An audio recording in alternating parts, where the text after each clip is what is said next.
Hey guys, I'm Tammy and welcome back to my channel. I wanted to share 5 simple summer dresses that you should definitely try and sew. If you followed along my sewing journey so far, you would know that I absolutely love sewing summer dresses, and I just find making dresses is so fun for me. They're really easy and quick to sew normally. Obviously, there's lots of different patterns out there, but I'm specifically going to focus on 5 patterns that are pretty beginner friendly, and some of them have a bit more intermediate steps in them. So let's get straight into the video. The first dress I want to talk about is the Rozelle slip dress by Peppermint magazine. A lot of their patterns did used to be free, and I've noticed they've changed their business model to more of a paid version. So this one I think is a pay as you can pattern, but it is a gorgeous slip dress. It has an absolutely stunning bust detail. So they describe this pattern as a sophisticated slip dress, and as you can see from the pictures, they have quite wide straps, and I think that's to accommodate thick bra straps if you're wearing them. And then as you can see, it has really lovely gathering in the bust area. It also has darts, and then it has a self-lined bodice and a really gorgeous bias cut skirt that finishes at a midi length. I really think this is such a staple piece for your summer wardrobe. It's going to become such a nice easy slip-on dress, and I just absolutely love the bust detail. Honestly, it's something that's really special about this pattern. It looks like in the photos they've used a cotton for this dress, but if I were personally going to sew this, I'd actually sew it with a more drapey fabric. So I found this green version and it's absolutely stunning. This isn't someone that's sewn the pattern, it's just another brand with a similar style. But I really like how they've got thinner straps at the bust, and then the fabric that they use looks like a really lovely floaty satin, and that's definitely something I would use for this pattern. Again, another black example that I found online. I think I do prefer definitely thinner straps, so I would definitely amend the pattern to create that style, and then definitely use a really slinky fabric that just glides over the body. I think that will work so much nicer than a cotton. This is definitely one of those dresses I can imagine changes with the fabric that you use. So if you're going to use a more relaxed fabric, that'd probably be something you wear during the day, and then like if you sew it with a satin,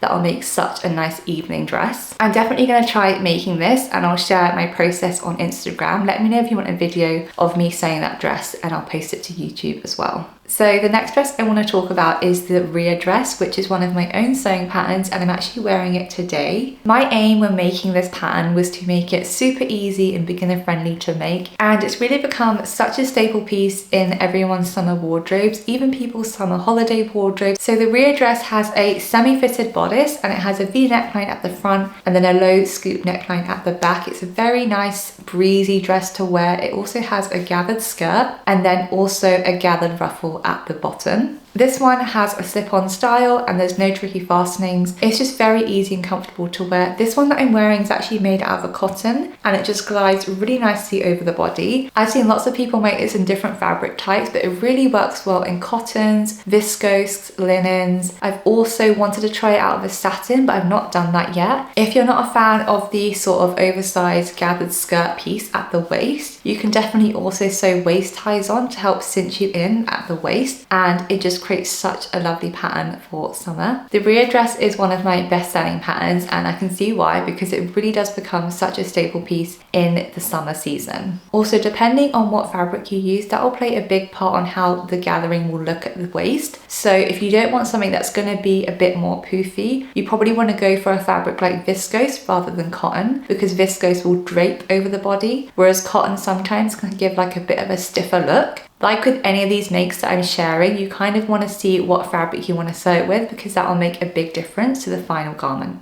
So the next dress I want to talk about is a DIY dress, and it's a sheared dress, and they're very easy to make. You can basically draft your own sewing patterns. I have a YouTube video showing you how to do this. I'll link it below. But it's a very easy staple summer dress. Everyone seems to make them around this time of year because it is basically rectangles that you just basically shear elastic, and it fits naturally to your body. They're very comfortable to wear. The one that I made recently is a gorgeous yellow gingham dress, and it just creates such a nice floaty, easy wearing dress. I also include straps on this one because I wanted something that helped cover my shoulders a bit more, and then the gathered skirt and the gathered ruffle just helps create a bit more of a relaxed style. I found this example on Pinterest, and I really like this one because it has a bit more of a fuller skirt. You can definitely play around with the width of your fabric piece to create a more fuller skirt. I just think gingham fabric especially works really well with sheared dresses because it really creates such a nice ruching detail.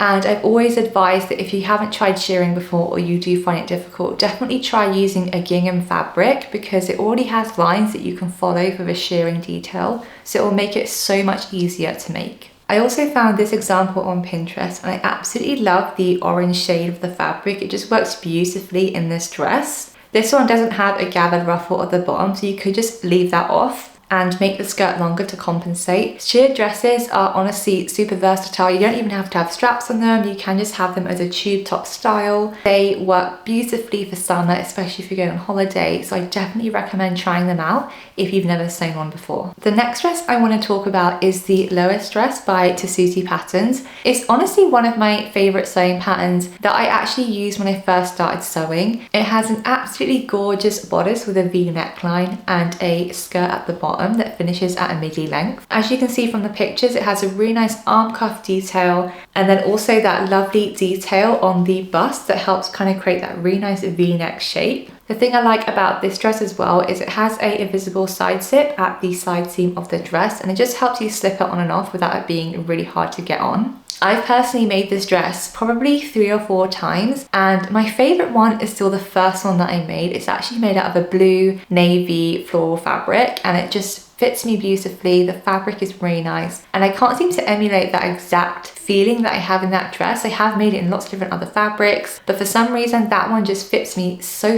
well. It wears really nicely and the fabric just washes really well. So I'm going to try and find another cotton twill. I think that was what that fabric was. So this skirt finishes at a midi length, but you can definitely hack it to make it shorter. I think that'll be really nice for summer, especially if you're on the beach. And it's a very versatile dress and I've seen lots of people make this pattern. So the last dress I'm going to talk about is the Lucia Dress by Vicky Sews, and this is such a gorgeous evening dress. I can't imagine wearing this during the day, but it really is beautiful for that kind of nighttime, maybe even bridesmaid dresses. The back is what instantly drew me to this pattern. It's really special and it fits me beautifully. So as you can see, it's a really nice slip dress and it's very close fitting. So from what I can remember, this one doesn't have a zip. It actually just slips on over your head. And then it has a really gorgeous bias cut skirt, which really suits me beautifully. It's actually very simple on the front of the dress. It just has bust darts and then a V neckline. But obviously the back is where all the drama is. It's really stunning. I personally made this in a peach satin fabric and it is absolutely stunning on me. I actually want to make it again because I really loved it. The only thing I found, I remember, is that the back detail actually was a bit too wide, so I had to sew in some like fake darts at the sides just to bring it in. So the next time I make that, I'm going to make that adjustment because it gaped a bit too much at the neckline at the back. But I really felt amazing in that dress and I definitely want to make another one, maybe in a deeper colour. I found this example on Pinterest and I absolutely love this one. I can imagine making that in a really nice lilac shade and it would be beautiful for that pattern. And then I thought you could also try adding a cute little tie detail at the back to create a nice little bow. And then I also found this example, and I really have been loving khaki green fabrics recently, and in a silky satin fabric it just looks stunning. So I can imagine this dress specifically in this fabric would look absolutely amazing for an evening style dress. I was actually a bit scared, I remember, when I made this dress because I was wondering if those thin straps would actually feel comfortable on, and I was really scared they would just kind of break and snap off, but that hasn't happened yet. They feel really secure. This one is definitely a bit more of an intermediate pattern. It actually took me really quick to sew. I swear I made this in like 3 or 4 hours. It really wasn't a long make. I just think the detail with the V neckline can be a tiny bit tricky if you've never tried that sort of style before, but it was really simple to make and I found her instructions for this one really easy to follow. So I definitely recommend if you're looking for a dress that you want to make that's a bit more elevated and different to what you've kind of already seen out there. I hope you enjoyed seeing my roundup of 5 simple summer dresses that you should definitely try sewing. They're all things that I definitely recommend. Obviously I've not sewn the Rozelle dress, but it looks really simple and easy to sew, and I'm definitely going to try making that with a thinner strap detail because I think that will suit me beautifully. Let me know in the comments if you're thinking of making any of these and which one was your favourite. It's actually pouring down with the rain today, so it feels really weird filming a summer dress video when it's like dark and murky outside, but I forced myself to wear my Rhea dress because it's such a nice easy dress to wear and it makes me feel a bit more glammed up when it's horrible outside. But thank you so much for watching this video. I'll see you in the next one.